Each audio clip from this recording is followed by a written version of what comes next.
một combo kit của Hitachi, một combo máy bắt quýt pin 10V KC10DML. Thì khi mình đã vừa trưng bày ra cho các bạn xem những linh kiện phụ kiện đi kèm theo bên trong hộp sẽ có những gì. Thì đầu tiên và đây là cái hộp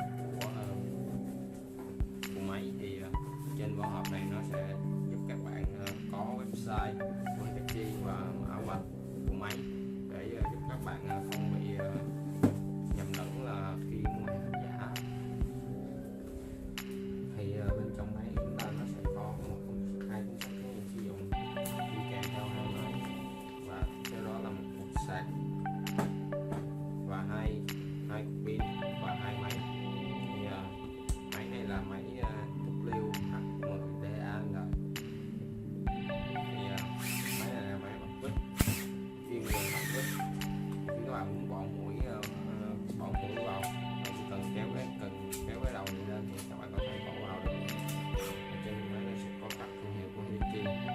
Bên đây nó sẽ gồm có một số tem cảnh báo và một số model máy hàng sản xuất. Thì máy này nó sẽ là xài pin 10.8V và tốc độ hoạt động của nó là 2.700 vòng trên 1 phút. Và tiếp theo thì máy này cũng là máy bắt quýt pin, thì nó sẽ có thêm một chế độ phan sắc. Thì máy này nó có tới 21 cấp lực siết và một chế độ phan sắc, và nó cũng giống như máy này. Thì nhưng mà máy này là model là DS10DAL và thông số của nó là từ 350 vòng cho đến 1.300 vòng trên 1 phút. Còn ở trên đây thì nó sẽ có công tắc nhanh và chậm, và dưới đây là đảo chiều và khóa công tắc.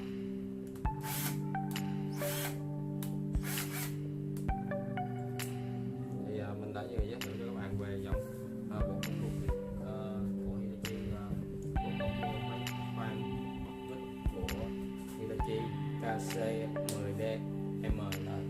Cảm ơn